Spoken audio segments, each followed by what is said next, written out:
Okay, so today I thought I would show you how to make some salted caramel. Something very easy and hopefully ingredients that you can already have in your cupboard or that you can easily get hold of in the supermarket. I don't know how hard ingredients are right now, but all you need is, I've got 250 grams of caster sugar, then I've got 100 grams of unsalted butter, 125 mils of double cream, and then you're going to need some sea salt, a teaspoon later, and then you're going to want a jar, a nice glass jar to put it in. You might have a fancy kilner one. I've just got a normal jar that I sterilised in boiling water for a little while yesterday, ready. So there are two ways to make caramel. So there's a wet version, which is sugar and water, which is what I'm going to do. So I'm also going to have 100 ml of water, or you can just use sugar on its own and it will crystallise on its own and you don't need water. But this recipe is the wet version and it's the one that I usually do. So it is really simple. And yeah, so let's get started.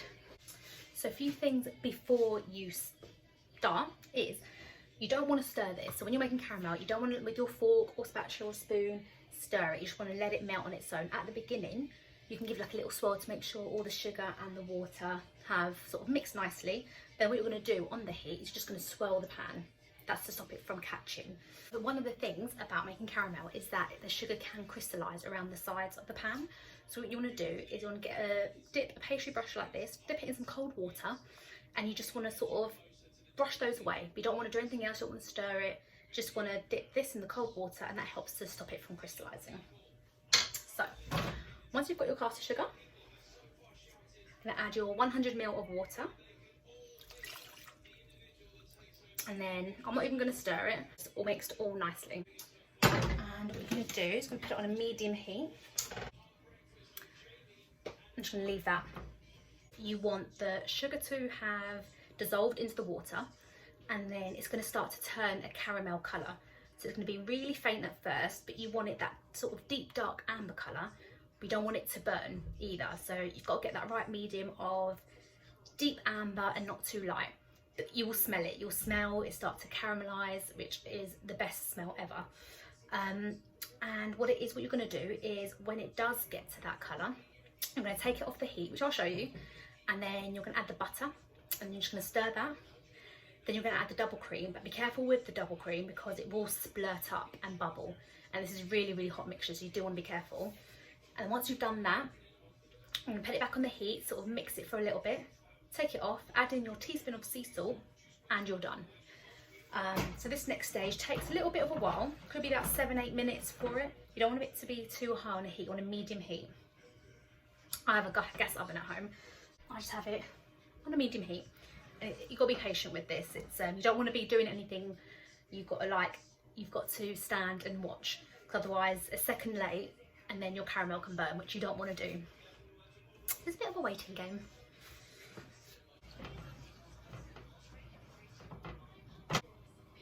So already I can see it's bubbling around the sides, and you just want to leave it.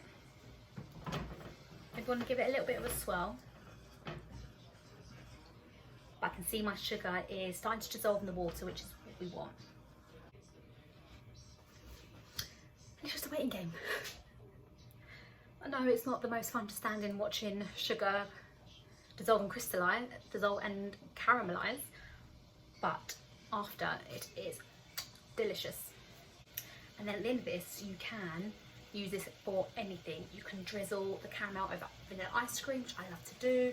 You can use it in your cakes if you make cakes, chocolate cakes, vanilla sponge cakes, drizzle it in between the layers, which is delicious as well. Drizzle it on cupcakes, put it in your cookies, drizzle it on brownies. Literally, you can do anything with this. It doesn't take long, but it has a million uses you could use. It doesn't take long to make, and you get a nice amount. This jar will be pretty full, and it will last you for ages. Just swirling it to stop it from catching on the sides.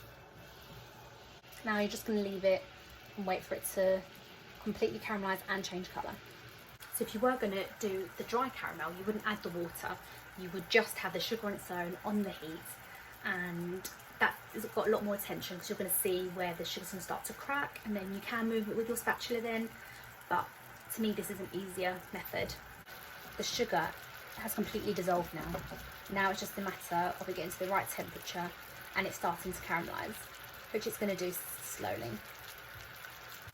Try not to get distracted and do a million things at once, because so many times I've not been concentrating on what I'm doing and then something else goes wrong, left the cake too long in the oven and it's got too dry.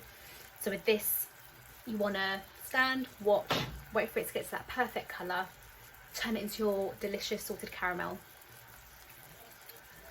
You'll be a happy bunny at the end of this. Also, every oven is different, whether you've got an induction hob, a gas hob, electric. So timings can vary for every oven, especially more so when baking a cake. I don't have a fan oven, I've got a gas oven, so, and my oven loses heat as well, so it is trial and error as well. There's nothing wrong with getting anything wrong in baking. So now it's too light, way too light for it, it's not ready. So another couple of minutes and it's going to get to that colour that you want. It's starting to get a nice deep colour. Maybe 20 seconds more. Right, that's done. Careful at this stage, I'm going to add the butter. You're going to see it, you can hear it sizzling. You're going to see it foaming up. Be very, very careful because it's very hot at this stage. Keeping the gas on because we're going to put it back on the gas in a minute. Your spatula, just keep stirring until all the butter's melted. You want all the butter to be melted before you pour the double cream in. So again, here you want to be very, very careful. It's going to splutter up again. Just slowly pour it in. It's going to bubble up again, you see. Slowly pour with one hand and stir with the other.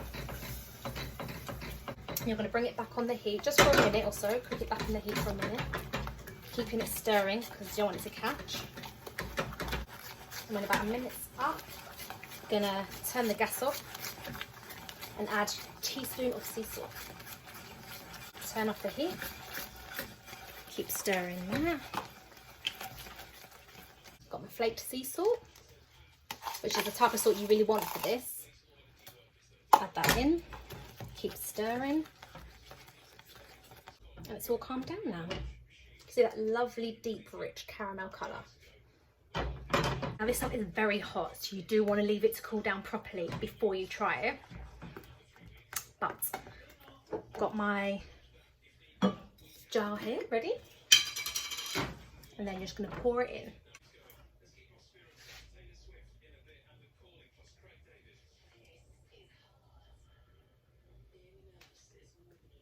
And you have it.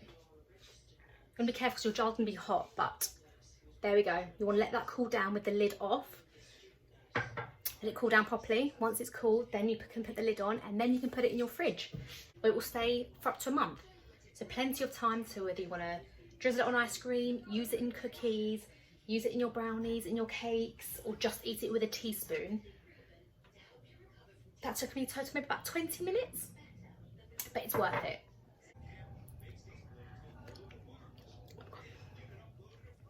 I could just eat the whole jar.